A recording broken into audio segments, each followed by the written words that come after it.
Okay, let's start. Hi everyone, thanks for coming. Today we're extremely happy to have Professor Ekta Patel from Villanova University. Ekta did her PhD from University of Arizona, then was a Miller Fellow at Berkeley, followed by her fellowship at University of Utah. From last year, Ekta has been a member of the faculty at Villanova University, and she works on dynamics, on near-field cosmology in general. I'm excited to hear about what she has to say. So, over to it. Thank you, Deep. It's great to be here. Thank you all for coming to listen to this talk on a cloudy, windy, little rainy, maybe snowy Monday afternoon. So as Deep said, I will be talking about galaxy dynamics, mostly in our local galactic neighborhood. Also for anyone in the room, if you can't hear me in the back at any point, just start like vigorously waving your hands. But I tend to talk at least at enough volume that you can hear me back there. So today I'll tell you about dynamics, what's happening in our local group of galaxies, what we're still learning, and how far we've gotten with some of the information we've learned quite recently. So I'll get started by giving you a brief tour of what I like to refer to as my local science laboratory. If Zoom will go forward, yeah, great. Okay. So this is what I like to think of as my scientific laboratory. Disclaimer, I am mostly a theoretical astronomer, astrophysicist, whatever your favorite term is. So I do not work primarily with observations, and so my laboratory is really just a good Wi-Fi connection and my laptop. So this is my real scientific laboratory, our wonderful local group of galaxies, which of course consists of our own galaxy, the Milky Way in the bottom right, as well as our neighboring spiral galaxy, the Andromeda galaxy. And as you can see here, there are also many companions to both of these galaxies, namely the satellite galaxies orbiting around both the Milky Way and Andromeda.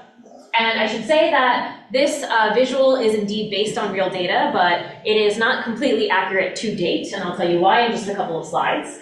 But at present, we know of about 60 satellite galaxies orbiting around our own Milky Way, and of about 35 satellite galaxies orbiting around our neighboring galaxy, Andromeda. And we believe Andromeda is roughly about twice as massive as the Milky Way.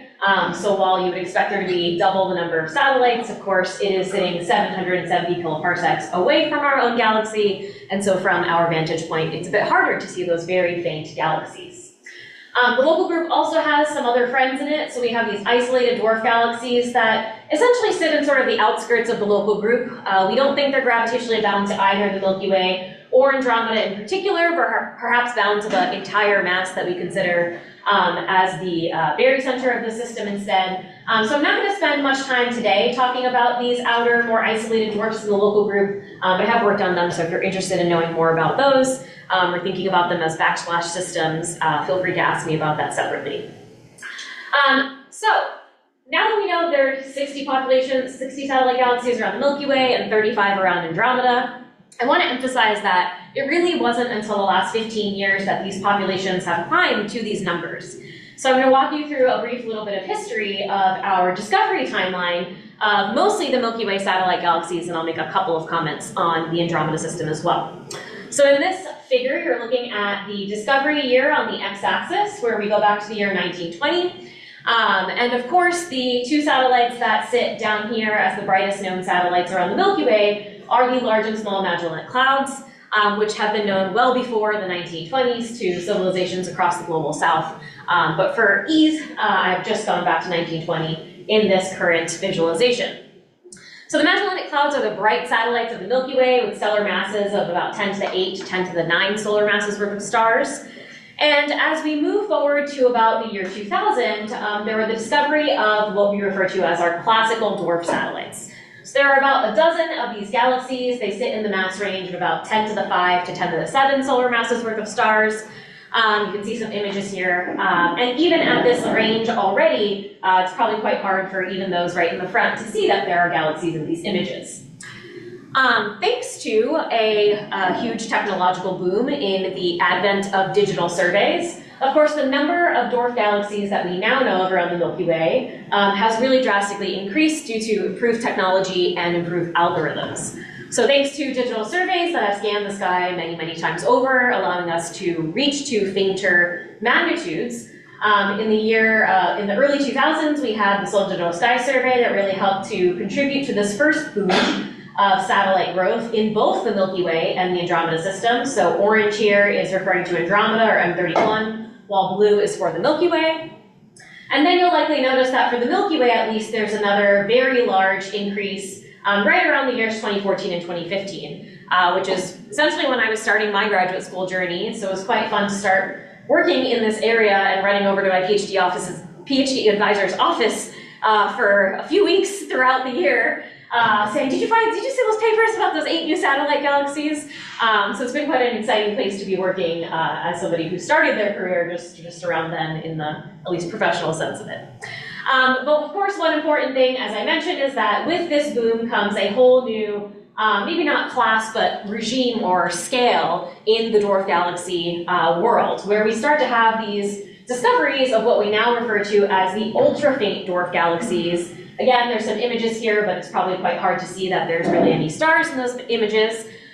These ultra-faint galaxies have, some of them, only a few hundred solar masses worth of stars at that. And at the upper end, we sort of dictate it at about 100,000 solar masses worth of stars. So long story short, over these decades, and especially in the last 15 years or so, the population of satellites that we have learned about has really rapidly increased, giving us a really nice, rich data set that's only growing to work with and really start to answer some astrophysical questions with. So with this population of satellite galaxies around not just the Milky Way, but also Andromeda, what can we learn and extract? And so that is what really the goal of my talk is today. Before I get to that point, I do want to show, because some of you are probably wondering, well, this is what we know of right now, but what are the expectations of how many satellite galaxies there should be in total? So I'm going to give you that first before I go into some of the science that we can do with these galaxies. So on the right side here, you're looking at a plot similar to the one before, where now the x-axis is showing you absolute magnitude, so your faint galaxies are on the left, and your bright galaxies are on the right. And so this is a satellite luminosity function for the Milky Way, where the y-axis shows you the cumulative number of expected satellites. So in this case, the black dashed line is showing you the known number of Milky Way satellite galaxies, at least from when this plot was created in 2020 or so. There are a couple of sets of predictions shown on this figure as well. I'm not going to walk you through every single one, but really what I'd like you to focus on is that when you go down to the faintest limit shown on this diagram at least, where it's at an absolute magnitude of 0, you really climb up to about an expectation of 200 satellite galaxies expected around the Milky Way. So we're well on our way there, but we're certainly not complete just yet.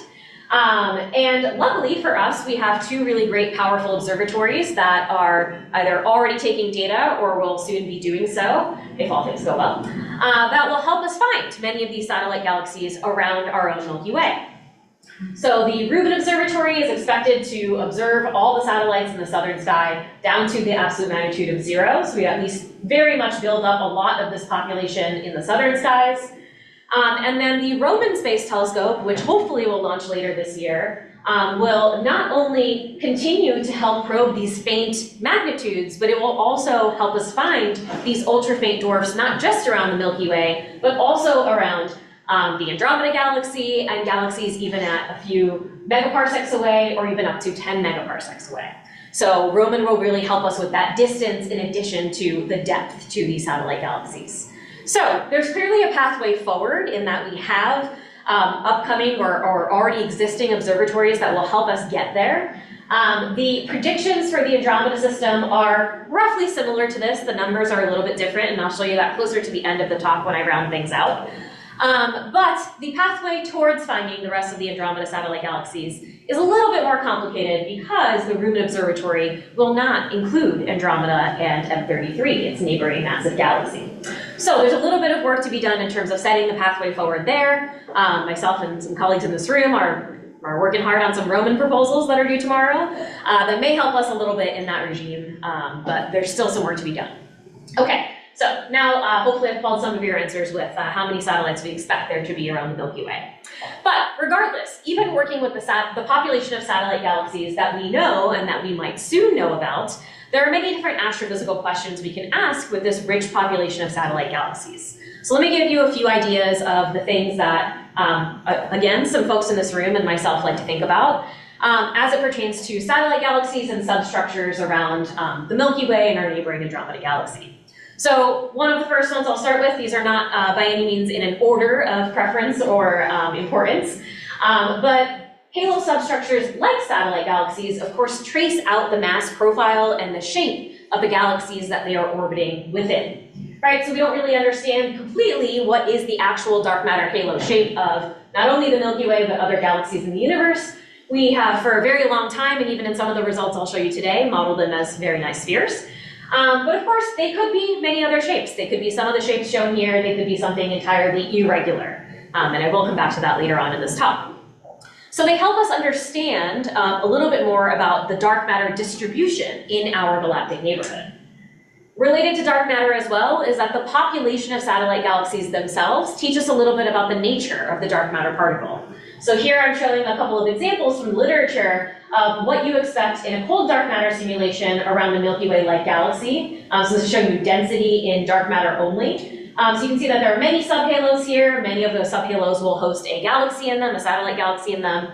And it's compared to an image on the right side, which is showing you the same simulation, but run in a warm dark matter universe instead. And what you should notice is that there's much fewer substructure in this warm dark matter regime. And so by knowing if we actually do find 200 satellite galaxies of the Milky Way eventually, we can also narrow down this issue of what is the nature of the actual dark matter particle. There are also many other ways that dwarf galaxies and substructure in general help us learn about dark matter, whether you're thinking about gaps in stellar streams or other phenomena that we know of in the local group. Here I'll focus specifically on the satellites in particular.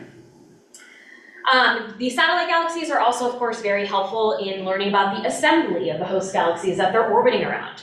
So in much of this talk, I'll discuss rewinding the orbital trajectories of these various satellite galaxies. We can also do this with many of their remnant structures, like stellar streams or different stellar overdensities that we find.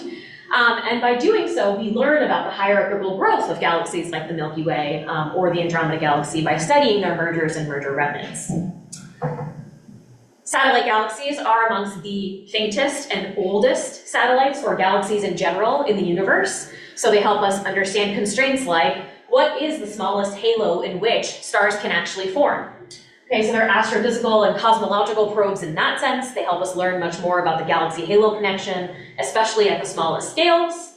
And I did say that these are also some of the oldest known galaxies in the universe, and so they're really helpful in understanding what were the conditions of early environments in the universe like when we can't actually observe all of those different kinds of environments. Of course, with telescopes like Webb, we can start to do that now, but these dwarf galaxies still help us decode what was going on in the early universe. In my last sort of motivational slide, I'll remind us that, of course, we are just one or two galaxies in a sea of many millions of billions of trillions.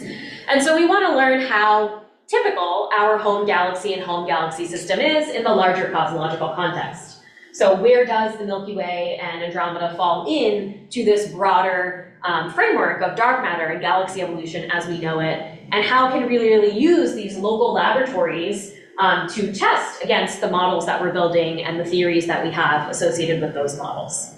So satellites can do quite a lot for us, and I'll focus on just a small fraction of what I and my colleagues have been able to learn over the years by looking at these satellite galaxies and modeling them. But to summarize, let me tell you about some of the tools that we need to get there. So these are sort of the three main buckets or themes that I've sort of motivated this talk with in terms of what satellite galaxies help us learn about.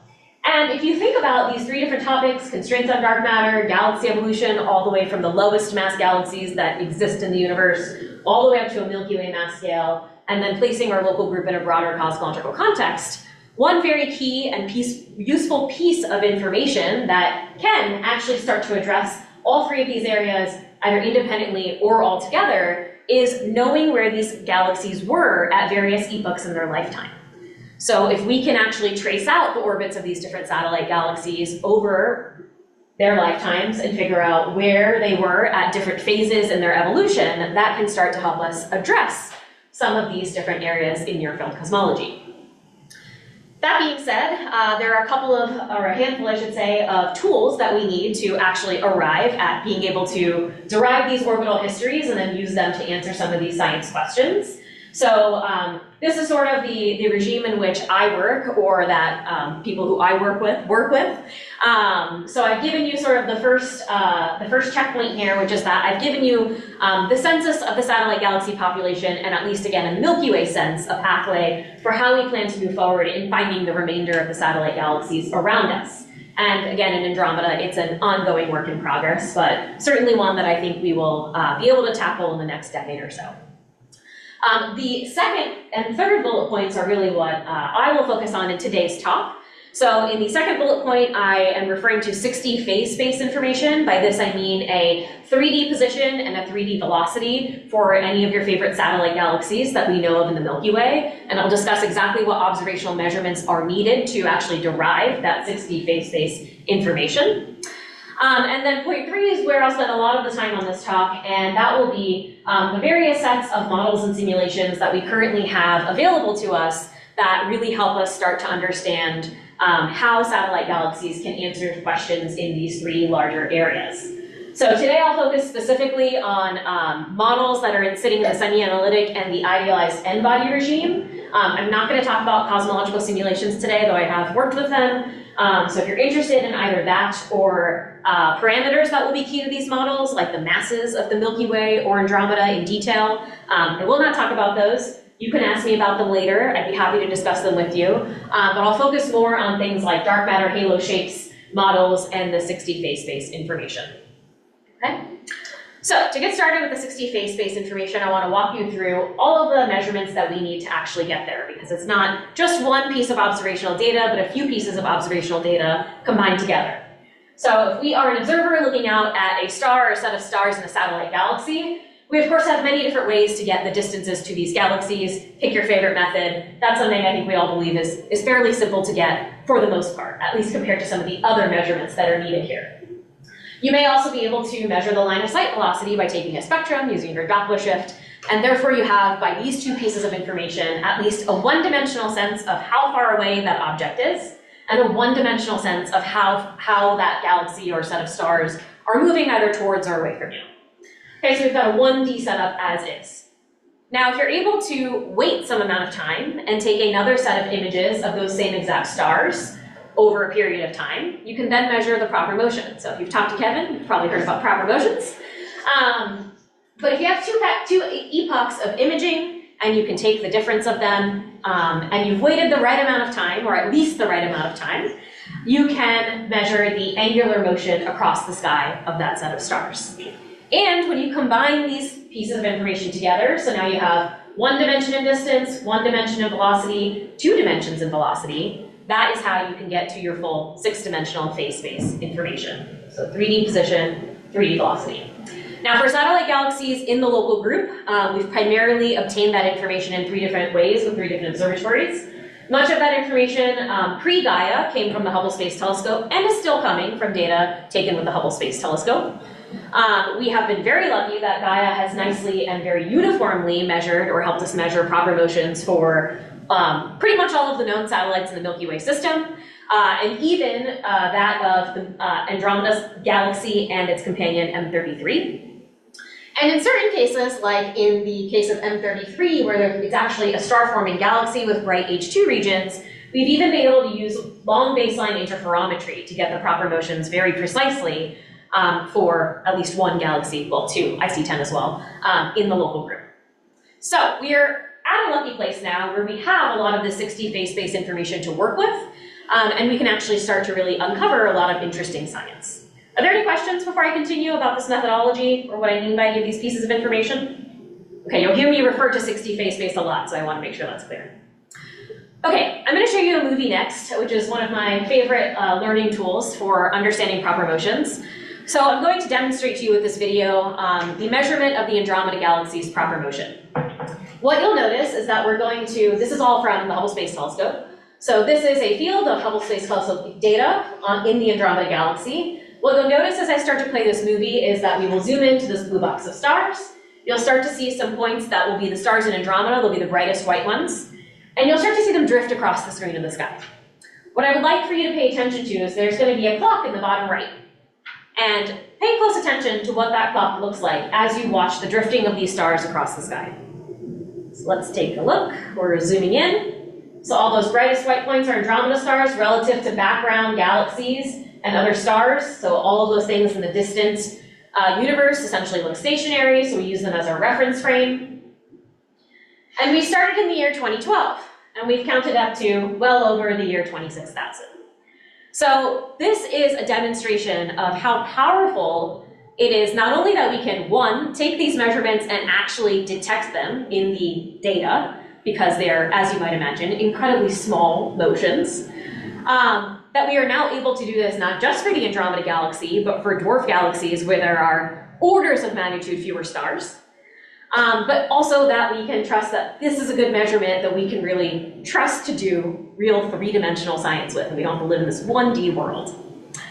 Okay, so I like to also give the analogy coined by my collaborator Roland van der Merel that, have you heard this one? Maybe. Okay, that watching the proper motion of Andromeda is like watching human hair grow at the distance of the moon.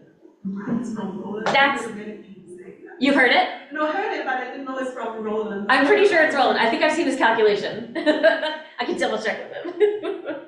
So the average proper motion accuracy for Andromeda is on the order of about 10 micro arcseconds a year. That's about a few thousandths of a pixel. So this is where I like to sort of harp on. This is pretty cool. People have done some pretty cool things in figuring out that this is even possible. And so now I get to benefit from that and use the results of these kinds of measurements to put together our local group of galaxies again. Okay, so I'm going to move on to what we can actually do with this data. I'll give you one summary slide of how we actually reconstruct the orbit of a satellite galaxy. I'm very much against putting equations in my talk, so this is the only equation you will see, and it's not even complicated, because I'm not going to tell you what these potential functions are. But in brief, the way we construct the orbit of a satellite galaxy is we of course need a good model, or at least somewhat of an approximate model, I'd say, of how to represent, let's say in this case, the Milky Way, right? We know it's got a nucleated bulge-like feature, it's got a disk with some thickness to it, and then the galaxy lives inside of this large reservoir of dark matter. And I have somewhat drawn this galactic disk to scale with the halo, at least as best as I can to fit on the slide, to give you a sense of most of the mass is in the dark matter halo, and so modeling that halo well is key to these kinds of orbital reconstructions. For now, and up until I tell you that we're doing something differently, we are indeed modeling the dark matter halos as spherical distributions with an NFW profile, if that means anything to you. So there is a non-uniform density, which is somewhat represented by the darker blue in the center, the lighter blue in the outer contours of the halo.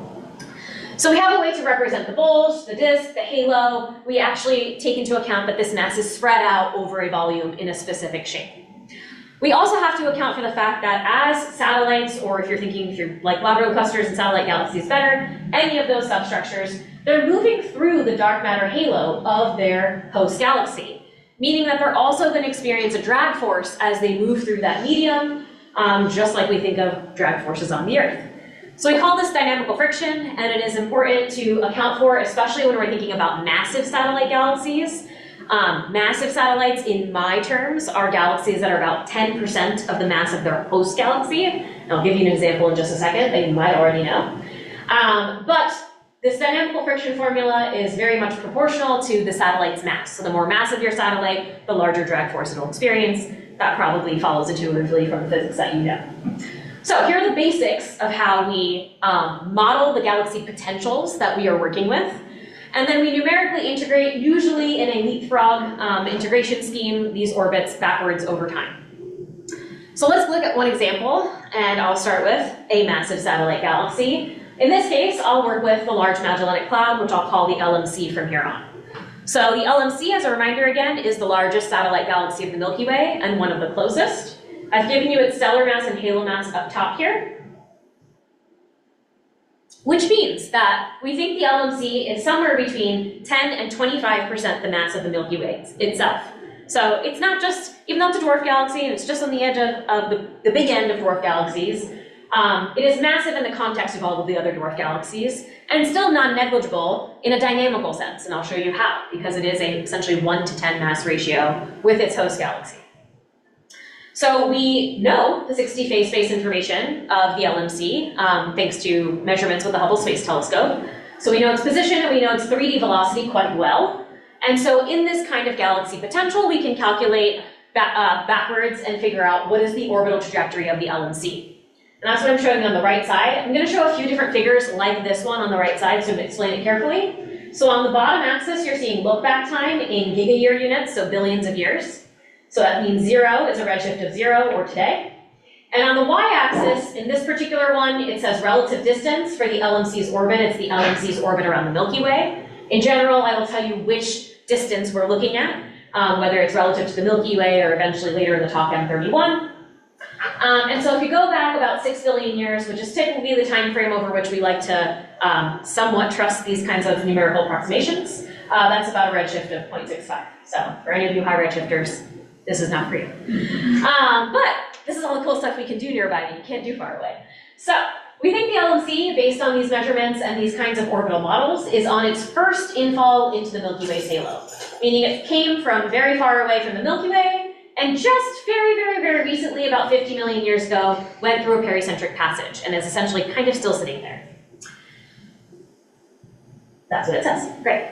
And secondly, we also have the Small Magellanic Cloud. And we cannot just ignore the Small Magellanic Cloud entirely, though I'm not going to spend that much of this talk on it today. So again, ask me about it later if you'd like. But I want to point out that the SMC is a binary orbital companion with the LMC. So when I'm showing the SMC's orbit here now, I'm showing it relative to the LMC. So you can see this nice periodic orbit, meaning that it is orbiting around the LMC as the two galaxies together fall into the halo of the Milky Way for the very first time. So you might wonder, I harped on this whole like massive satellite galaxy, it's 10% of the Milky Way, maybe up to a quarter of the Milky Way's mass in total. So what does that mean for the dynamics of just, let's say, the Milky Way LMC system? Let's forget that there's even any other galaxies in the vicinity of these two.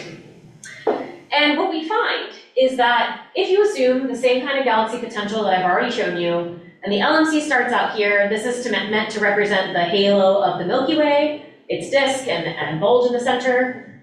And it's about 2 billion years ago that the LMC is just at roughly the edge of the Milky Way's halo. And over those 2 billion years, it falls in and ends up at about 50 kiloparsecs away from the galactic center. In the process of this occurring, what you might have noticed, I'll go back and forward one more time. What you may have noticed is that the Milky Way center of mass is shifting. Barycenter is now the star here, by about 30 kiloparsecs, and it's getting a shift in velocity as well, of 75 kilometers a second.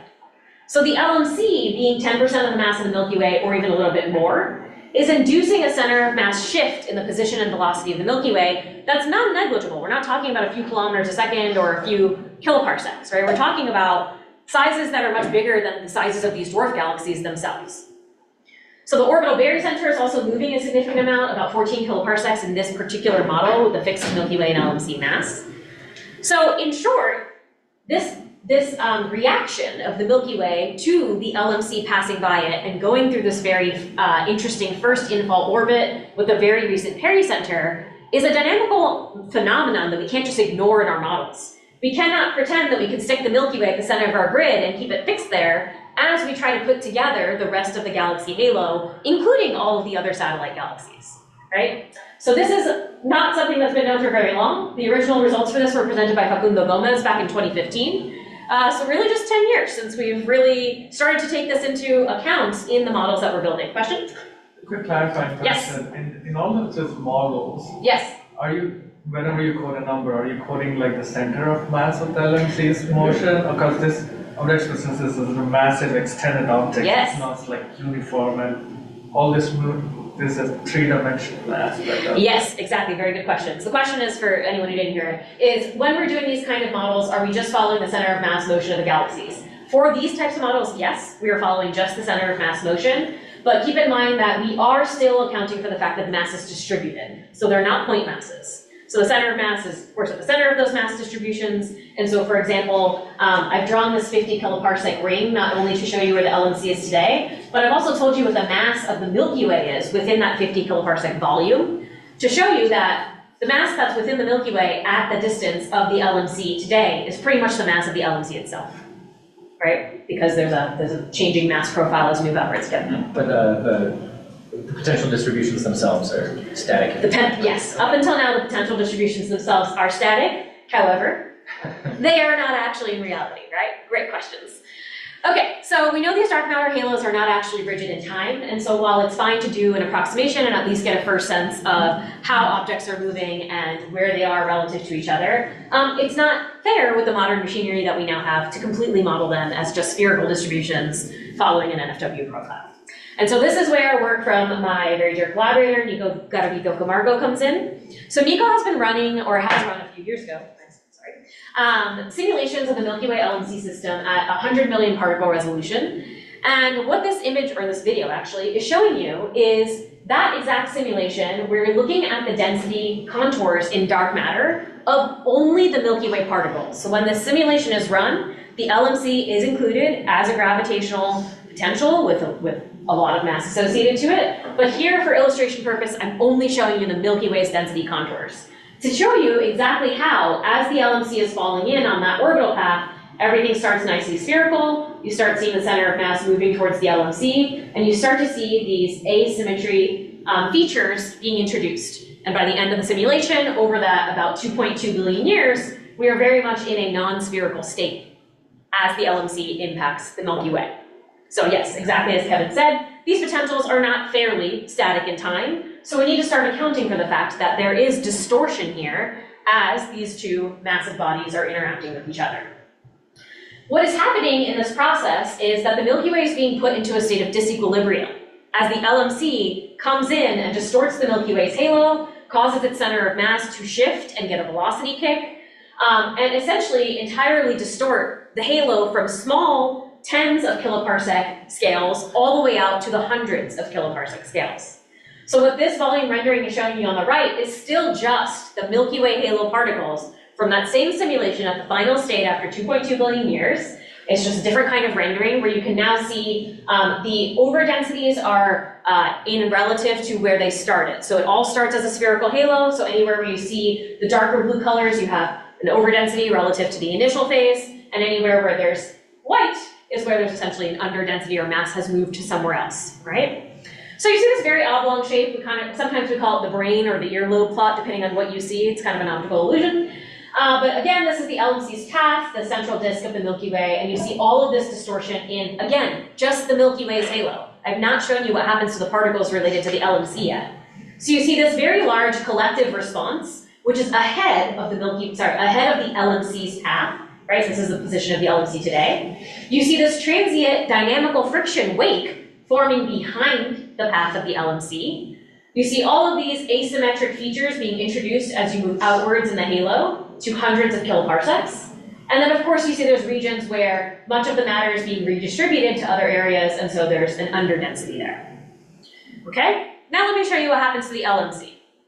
As you might expect, there is a lot of tidal force from the Milky Way itself. So the nice spherical body of the LMC that started at the edge of the Milky Way's halo, when it too was modeled as a spherical initial distribution, becomes highly distorted into this S-shaped feature, experiencing the tides of the Milky Way and that very center motion. So essentially, the whole system in just 2 billion years goes into an entire state of disequilibrium. You've got tidal tails around the LMC. There's still a bound core to the LMC in here. It's lost about 50% of its mass, meaning that much of that mass is unbound from the LMC, 50% of it. So there's a lot of really interesting changes to the acceleration field now, right? So if I was to calculate an orbit in this setup, it's going to likely be quite different from what I've been showing you so far with our nice spherical potentials. So I'm not going to show you the results of what's happening here because this is very much work in progress.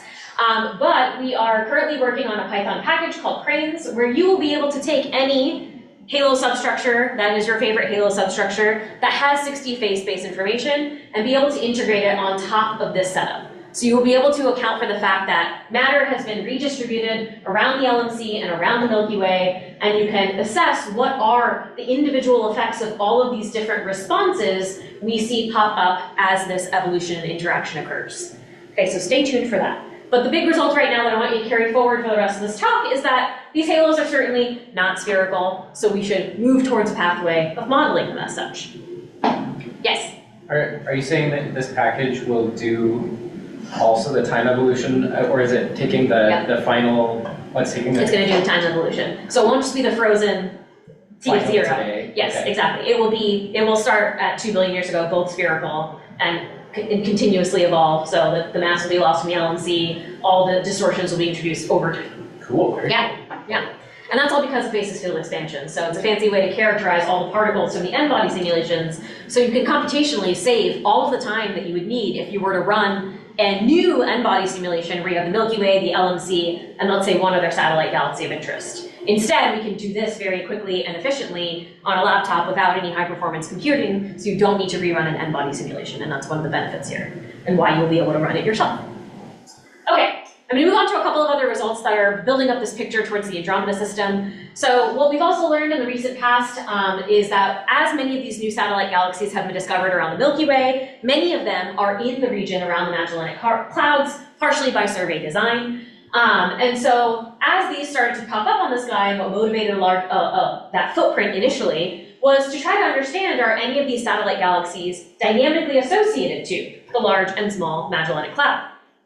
One of the counterparts of the fact that the LMC is massive is that, based at least on a cold dark matter universe, the LMC is massive enough that it should host its own set of galaxies.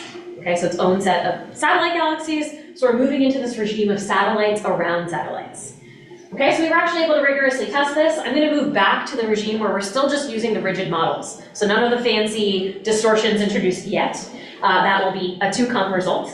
But I'll show you what we do know just based on using, again, this basic spherical modeling.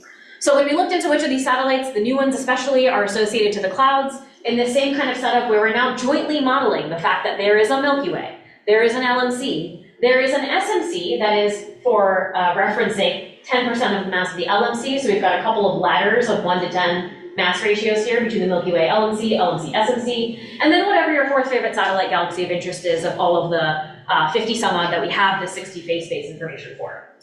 And when we do that, we do this many thousands of times because, of course, that 60 phase space information, it's very hard to say that quickly, has some uncertainties associated to it, so we want to account for those uncertainties. We also want to account for the fact that we are fixing the masses of all of these galaxies every time we run one orbital integration, and so we want to make sure we account for different masses, because it turns out we don't know the mass of the Milky Way quite as well as we would like to. Different conversation for later. But when we do this, we run it many thousands of times, and we calculate the summary statistics over these orbital models. What we find is that there are actually a handful of satellite galaxies that are entering the halo of the Milky Way alongside the LMC and SMC. So this is a version of the movie I was showing on my title slide where things are a little bit more labeled and there's less satellites shown. So this particular paper, which is, this was all conducted with Gaia DR2 data, so we did not look at the full Milky Way satellite population because we didn't have proper notions for everything at that time, so we only worked with a set of 18 satellites that were available to us and that were in proximity to the Magellanic Clouds in position space. And what you're looking at here is, I've put time up here, so you're seeing this start 3 billion years ago and move towards today. And in the thick white lines, you see the LMC and the SMC, and you see a handful of, hopefully they look pinkish to you, but there are a clustering of lines around the LMC and SMC that are showing us that they are indeed orbiting as a dynamically bound group and entering the halo altogether. So we're observing small-scale hierarchical accretion at the same time. This is the first time we're seeing this. We haven't seen this elsewhere, though it's very much a prediction in the literature. So it was very exciting to see that indeed the LMC has some companions other than just the SMC that is associated to it in many ways. Dynamically, there's also now some work that shows that the star formation histories of the dwarfs that come in with the clouds are slightly different than the star formation histories of all of the other galaxies we think have been evolving in the Milky Way's halo for much longer. So we're starting to see different properties also in the baryons to show that these indeed have evolved in a different environment for much of their lives. We can also look at the aggregate population, so moving back to a place where we do have the 60 phase space information for all of the different satellite galaxies. We also try to understand how much the LMC's impact on the Milky Way, again in a dynamical sense, so that shifting of the Milky Way center of mass, changes the distribution, the spatial distribution of the entire Milky Way satellite population when you do account for the gravitational influence of the LMC versus when you just ignore that it exists. So in this case, we ran those same approximate models, even still with the spherical potentials, for the entire Milky Way population, including and excluding the LMC's explicit gravitational influence, so not just the forces associated to the LMC, but also the forces that impact the Milky Way center of mass. And we found that there's quite a different distribution you see over time, right? So we're still looking at time here, and what I'm showing on the y-axis is a spatial clustering. So it's just a radius that defines where 50% of the satellite galaxy population sits. And what you'll notice here, these are results that do include the LMC. Those are results that do not include the LMC. So there's a couple of differences here. The range of the magenta line, where the LMC is included, gives you a larger range of values for this clustering scale, but overall you are observing that they are more concentrated with time.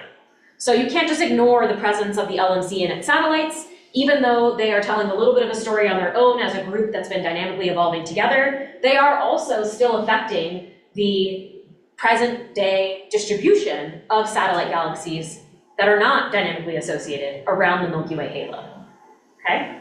So this is starting to hint at what we saw already in that brain-like plot, where there's clearly different clusters of dark matter that's not just in a nice spherical volume around the Milky Way, and therefore this clustering is going to change as a function of time. So it's sort of an independent piece of evidence there. Okay, so I'm going to summarize what we've learned from the LMC and Milky Way and move on to Andromeda for the last few minutes of my talk. So using 60 phase space information and these semi-analytic orbital models, we've learned about the LMC's accretion along with a group of its own satellites, the satellites of a satellite's hierarchy. We know that the LMC is altering not just the evolutionary lifetimes of the satellites that it's been associated to, but also the larger scale distribution of Milky Way satellites around our galactic neighborhood. And through these idealized n-body models that actually model the full-scale interaction of the Milky Way and the LMC, we also know that the Milky Way is being put into a state of disequilibrium as a result of the passage of this massive satellite galaxy interacting with it over time. So we know quite a lot about the Milky Way. We're certainly still going to keep learning more as we grow our satellite galaxy population, improve our models, work with new kinds of orbital frameworks.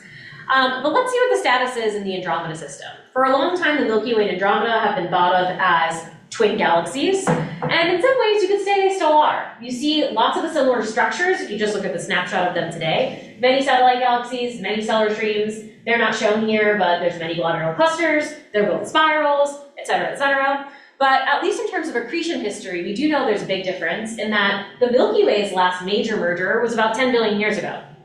However, in the Andromeda system, we think the last major merger might have been 2 or 3 billion years ago. There's also far more evidence for more recent accretions around the Andromeda system than in the Milky Way system. So a lot of the globular clusters and some of the large fraction of the satellite galaxies have indeed been evolving around the Milky Way central regions for a long time. So we're starting to learn a little bit more about each of these systems in similar and different ways, and I would argue that I think they're actually becoming more different than we previously thought them to be. So let me show you some comparisons along similar lines of argument as I've been showing you for the Milky Way system. So here is the PANDA stellar density map of Andromeda. This is the deepest and widest stellar density or photometric survey of the Andromeda system to date, carried out from the ground. And we can see already in these images, you can see in the black lines, I'm tracing out a lot of these different stellar structures that correspond to streams and shelves and clumps that are all results of various accretion events that have occurred. I'm highlighting 3 of them in particular that we think might have come from one progenitor galaxy, so both the giant southern stream and a couple of these shelves. This is the largest stream in the local group. It's very long. It's about 100 kiloparsecs in projection. We think possibly that they might have all originated from the same progenitor galaxy, possibly a major merger, entering into Andromeda and either completely disrupting or being left behind as something that we can observe still to this day, which I'll talk about in a second. Similar to the Milky Way, M33, or the Triangulum galaxy, is also a massive satellite galaxy of Andromeda. Same thing, we think it's about 10% of the mass of Andromeda itself. So we see some parallels here in the dynamics of the system, which means if we have a massive satellite galaxy, certainly it's playing a role in the evolutionary history of all of these other satellites and clusters and streams. I will also introduce that very close to the disk of this galaxy, there is another satellite galaxy called M32. And it very annoyingly sits either right on top of or just behind the M31 disk. It is a dwarf elliptical galaxy, and we have no idea how they form. But nevertheless, it's a satellite galaxy in this system, and certainly if it's quite mysterious in its morphology in that we don't know how these galaxies form, and it's very close to the disk of the galaxy or the central regions of it, it too has likely played a part in the dynamical history of the overall system, and could have once been something way more massive than it is today. So when you look at the larger picture of what's going on in Andromeda, there's a lot of interesting parallels we can draw, but of course some differences too. So what I will focus on is walking towards the massive satellite galaxy M33 and telling you what we know about it so far and a bit more about what we still have to learn, especially applying the lessons we've learned from the Milky Way. So as a reminder, I told you we know about 35 satellite galaxies. There's many more expected between the Subaru telescope and hopefully with the Roman Space Telescope. This is just another map from, again, the PANDA survey, the same survey I showed previously, where it's now highlighting some more of the substructure that we know about in the halo. You're still seeing M33 triangulum down here. I've highlighted many of the satellite galaxies for you, and the reasons I've given them different colors is to show you or differentiate for you. The orange ones are ones that we actually already have 6D phase space information for, so there's 4 of those. There is data that we have in hand and have started to analyze for 7 of them that are shown in green or this dashed green and pink. So there's another 7 that we have 60 phase space information for in hand, not yet published. But I'll show you some results anyway for that. And there's a couple that are also being observed with, or that were already observed with James Webb. A little bit of overlap in some of those populations, partially for cross-calibration. So we're starting to make a dent in the M31 satellite population that we have this great information for as well, about 30%. But one caveat, as you saw in the story I told you about the Milky Way and the LMC, is that most of the interaction histories or dynamical histories between any of these galaxies we have this dynamical information for and M31 have all kind of been studied as independent events, as if they've happened in isolation away from the rest of this galaxy population. So let's see if we can start to put together a slightly altered picture of the M31 system and its global dynamical history with the information we're starting to learn from 6D phase space and orbital modeling. So I'm going to start out with M33, the most massive satellite galaxy around Andromeda. So on the left side here, you can see its nicely ordered stellar disk. It's very spiral and pretty in nature. And then, it's unfortunately not a great contrast here, but what is shown also on this image are the asymmetric stellar populations, which are shown in red. I'm just going to point to them here because you probably can't see them. They are very much not elliptical outside of this radius here. So up here, I'll trace there's a bit of a stellar warp or debris up there, and there's also a sort of oblong stellar contour down here. And then the other color, which is supposed to be a blue-green, is showing you the S-shaped H1 warp in M33 as well. So typically when we see warps in galaxies, we think there must have been some kind of interaction with something else, probably a galaxy, which is how the story of M33's orbital history began back in 2009. When the PANDAS team, which is the same team that did that nice big map of the M31 system, including some of M33, first found that stellar debris. And so they naturally asked the question, we don't have the 3D at that point, the 6D phase space information for M33, they only had it available, actually they didn't have it for either of these galaxies, because in 2009 we didn't know M31's proper motion either, that came in 2012. So in a situation where you did not actually know how these galaxies are moving in 3D relative to each other, what they did is they ran n-body simulations to try to match the present day morphology. It's a great thing to do when you don't have all the pieces of the puzzle, right? So they ran a set of n-body simulations to try to figure out what can at least reproduce the morphological structures we're observing that might tell us a little bit about the dynamical backstory. So they ran these n-body simulations, and their best fit to the present day morphology was one where M33 started far away. It went through a pericentric passage at about 50 kiloparsecs, 55 kiloparsecs, just about 2.5 billion years ago, and arrived at its present position, which is 200 kiloparsecs away from M31, after going through an apocenter. In some ways, this is not so different from the orbit of the Milky Way and Large Magellanic Cloud, in that The LMC currently sits roughly at pericenter at about 50 kiloparsecs from the Milky Way. And so what this is suggesting is that M33 once got just as close as the LMC currently is to M31. I think I might have messed up my M numbers. M33 once got as close as 50 kiloparsecs to M31. Okay, now this is again all being done in a setup where we do not know the 3D relative positions and velocities of these galaxies. So let's fast forward to a situation where we do have that information and see if the two results are aligned with each other. So we did the same kind of rigid orbital modeling that I've been explaining to you for the Milky Way LMC system for M33 and M31. So everything's still distributed as a sphere. They are extended mass distributions. There's a 1:10 mass ratio between M33 and M31. And we found two primary orbital solutions. When we average out over all the statistics, there's essentially two different results that pop out at non-zero statistical likelihood. So one is that M33 may have passed by M31 about 6 billion years ago, but only at a distance of 100 kiloparsecs, so twice the distance of the Milky Way LMC at present. And the other overwhelmingly popular statistical opinion, at least amongst the orbits that we calculated, was that it is also on first infall, that it has never interacted with M31 before and is only arriving at its current position relative to Andromeda today at 200 kiloparsecs away.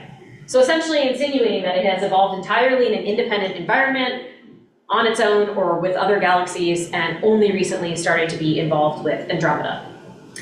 So we redid this analysis with an entirely independent set of data. So for this first infall results, along with the possibility of a previous encounter, we first did that with the proper motions that came from Hubble for M31 and the VLBA for M33. Then we redid this after we measured the proper motions of M33 and M31 again independently with Gaia DR2.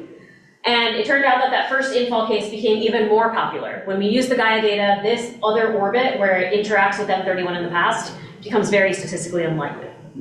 So what we think is that M33, at least based on the current measurement of how they're moving relative to each other and where they're situated relative to each other, it seems as if M33 is actually on its first infall into the halo of M31.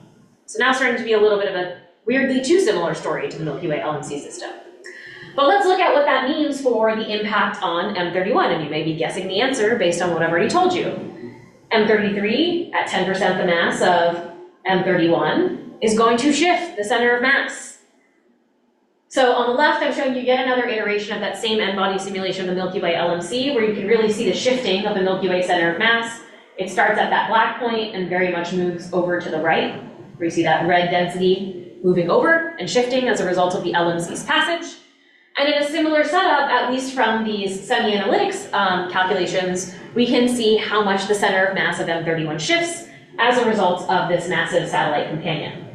So what we learn is that the magnitude of the overall shift in position and velocity is quite similar to the magnitude that's reached in the Milky Way LMC system. So the position shift, which is shown here over a look-back time, can be up to 100 kiloparsecs over a 6 billion year time period. If you want to look at just the last couple of billion years, you're still looking at least 50 kiloparsecs.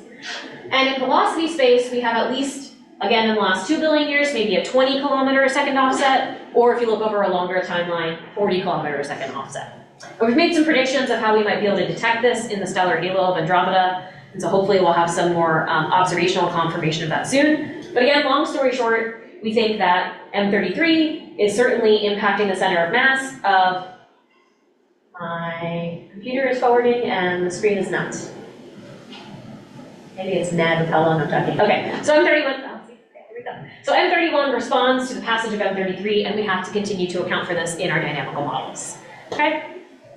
All right, moving forward. What I did not yet answer, though, is what the heck is up with the morphology of M33 then? Because I explained to you the whole motivation of understanding this orbital history is because this is now showing you just the H1 contours in that S shape. And it's clearly disturbed, but it is not truncated in the same way that the LMC is. So the LMC, as a result of passing by the Milky Way very closely at that 50 kiloparsec distance and sitting there presently, a lot of its gas structure is truncated into a smaller radius because the outer gas has been stripped away from Milky Way forces. In M33, this is the equivalent truncation radius that we see in the LMC. So there's still a lot more spatially distributed H1 gas around M33. So it's kind of dissuading the fact that this whole previous close interaction with M31 doesn't at least make sense with the distribution of gas we still see around M33. So there's a little bit of observation to back up that first and false scenario as well. But that does not answer what actually gave it this morphology. So you may also guess this answer if you've been following the thread here. But what I've posited is that M33 is a massive galaxy. It's a few times 10 to the 11 solar masses, which is about the same mass as the LMC, or maybe a factor of 2 bigger. So it too should have its own population of satellite galaxies that have over time merged with it, are either currently interacting with it, or are still sitting around M33 and we just have not found them yet. And the reason we have not found many of them yet is because when you look at the PANDAS survey, it only looked at a region of about 50 kiloparsecs in projected radius around M33.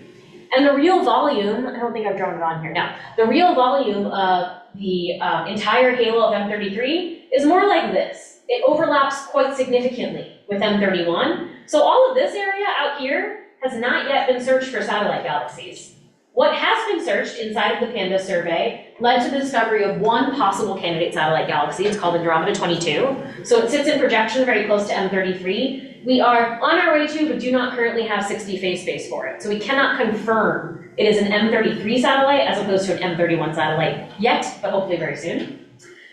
Well after the PANDAS survey, in an independent data set, an amateur astronomer actually found this possible candidate satellite galaxy and then worked with some professionals to get more data. So Pisces 7 is outside of the PANDAS footprint, but is also, again, posited to be an M33 satellite based on its radial velocity and position relative to M33. But again, we don't know its 60 phase space information, so we can't check the orbits and see, is it preferentially orbiting around M33 or M31 or some kind of mixture of the two? So we have been trying to figure out, well, how many satellites should there be? If there's maybe 2 already, if we count them at face value is fine. They're M33 satellites. We went into cosmological simulations and counted up what this should be, again in a statistical fashion. I'm showing you the very watered down results of this, just to give you a sense of, in terms of, again, this is limiting absolute magnitude, total number of satellites, like the plots I showed very early in the talk, and in the regime of about galaxies with stellar masses of about 10 to the 4 or more massive than that, we expect there to be something like 8 plus or minus 4. So whether these two are or not satellites is still an open question. Even if they are, we think there should be a few more in that volume. Yeah, Tim? Sorry, the 8 plus minus 4 prediction is within the PANDAS footprint or total? Total. If you consider PANDAS footprint, what do you expect? It's still 2-ish. It's like 2 plus or minus 2. Okay. Yes, good question.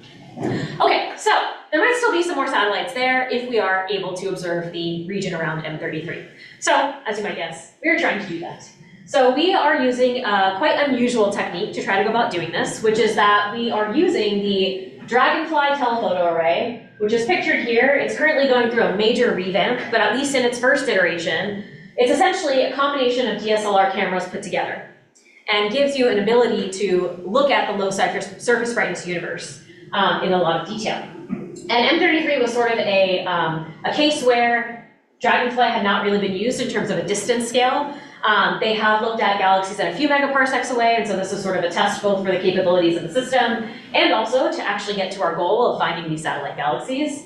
So I've got some students right now who are helping me cross-calibrate this Dragonfly data with DESI legacy imaging to try to at least build an initial candidate sample of satellites that we will then hopefully follow up with more, with deeper resolved ground-based data and then eventually space-based data. So if you give us a few more years, we might be able to find some more M33 dwarf satellite galaxies in conjunction with some other teams who are also after the same objective. So stay tuned for that. I'm going to give you one more example of what is going on in the Andromeda system. I mentioned M32, this pesky dwarf elliptical that sits sort of right on top of or very close to M31's disk. And I'm not going to explain all of these different models to you, but there's a lot of theories as to how the heck this became the way that it is. Why it's so compacted, why it's sitting where it is, what it might have originally been, etc. And there's 2 general regimes that they fall into. Some cases suggest that it was just another dwarf galaxy, whose dwarf became very compact over time as it interacted with the Andromeda galaxy. Others suggest that it was a much more massive galaxy, maybe a quarter of the mass of Andromeda, and that maybe it was even a spiral to begin with, and that its mass was stripped away through many encounters with the Andromeda disk and halo, and it now ended up as this like nucleated core. So there's a whole lot of different literature on what happened here. Also though, all of these different theories are in the absence of knowing that 3D velocity and 3D position relative to M32. So we are now at a place where we have at least some preliminary measurements for what that 60 phase space information is. And while it is very much not a fair approximation, in a setup where this galaxy is so close to the disk and probably experienced a massive amount of tidal stripping, whether it started as something a tenth of the mass of Andromeda or a quarter of the mass of Andromeda, our preliminary results are at least showing that with those sand analytic models, it might have been the case that M32 really did crash through the disk of M31. Now, I say again, this is preliminary. We have not run all of our uncertainties, and we have not added in mass stripping, so this could be wrong. But at least the first indication is that it is indeed moving very quickly relative to M31 right now, and it may, in fact, have collided with it in a way that helps to give some reasoning to, for example, this star-forming ring. This is an example from a simulation that has posited that M32 crashed through disk, making that star-forming ring light up. So we have some at least first clues that that might be the case. Stay tuned for some more of those results. What I'm going to end with is just showing you what the impact is on the overall M31 system and what we really have left to figure out. So this is the current state of the 12 or so, or this is really just 10 satellites where we have that 60 phase space information around Andromeda. I will tell you what to focus on in particular in a second, but again, these are still looking at look back time on the x-axis, distance from M31 on the y-axis. What I encourage you to focus on is either pick the solid or the dashed lines, doesn't matter which one, but compare the difference between whichever line style you pick to the other color on the same figure. So if you're looking up here, for example, they're all kind of the same. It doesn't really matter. Or here even, and even here. If you look over here, you notice that if you pick the solid lines, for example, there's a huge gap. The dashed ones don't have as big of a gap, but if you go all the way back to 6 billion years ago, there is a substantial gap up here. Same is true here. So I'm going to highlight the ones where this effect is the largest. Okay? What this is showing to you is the effect of M33 orbiting around M31 as a massive satellite galaxy on the other dwarf galaxies that we have orbital reconstructions for in Andromeda. Okay, so this is really hitting on the point that we can't ignore the dynamics associated with the massive satellite, and this is still all in the regime where the potentials are spherical. We have not yet introduced the fancy disequilibrium models to this system yet. Okay? So this is just sort of a teaser as to, I'm sure, what we will continue to learn in the Andromeda system, which is that it's probably also very likely not a spherical dark matter halo, and that we have to essentially account for at least the effect of the most massive progenitors that have either merged with it and their orbital histories, or the surviving massive satellites to understand and piece back together the rest of this system. Otherwise, we're going to do ourselves a huge disservice and get the whole picture wrong. But really that there's a whole lot more to learn. I hope to continue to tell you more about it at some other time. I want to just give you a quick outlook for the future. So I've gone over time probably. But this is a nice plot made by Yaoyu and Mal, which shows you Milky Way mass systems at different distance ranges away from us, where we see the local group on the left. We're looking at the volume within 20 megaparsecs and then moving outwards. And the dots represent to you how many known satellites there are in those galaxies. So at the range of about 20 megaparsecs, we can start to map satellite systems, but based on instruments and their capabilities and algorithm capabilities, the best we can get right now is like the 10 brightest systems, 10 brightest satellite galaxies for the Milky Way mass galaxies that are that far away. As we move into the future, we have lots of things coming aboard and starting to take light. So the Rubin Observatory will certainly help with all of the Milky Way mass galaxies in the south. So we'll start to have more systems, about a dozen of them, where we might know about 30 satellites in each of those systems. So we're talking about M31 level information, at least at face value in spatial position of those satellites, for that many galaxies and their systems. When we move to the era of Rubin, if you were to re-observe those satellites to fainter magnitudes, we might get up to 50 satellites. So now Milky Way-like equivalent at the distances of a few megaparsecs away for those kinds of systems. But what we will not have is that 60 phase space information. And what I did not say earlier is that the amount of time you have to wait is, of course, goes like 1 over distance squared. So in Andromeda, to get a good proper motion, we had to wait almost 10 years. And the same is true for roughly those dwarf galaxies as well. So imagine if you want to go further and further out, you've got to wait a lot more time. That's not really a feasible thing to do unless you want to be a PhD student for 20 years. Even at that, you're only getting to like 3.5 megaparsecs. So we really need to use all that great information we have locally I'm just gonna put my conclusions up while I finish this point, but we need to use this point, what we have available to us locally in a dynamical sense to really understand what's going on in these Milky Way-like systems and their satellite populations, so we can even have a chance at starting to glean what's happening at these other farther distances beyond the local group, where we're about to have this beautiful information for dozens of Milky Way-like galaxies, where we will only know how they're spatially distributed, and we need to start make some new inference models or some more sophisticated machinery to really start to pull connections between the two sets of data. So thank you so much for your extended attention. I'll stop there.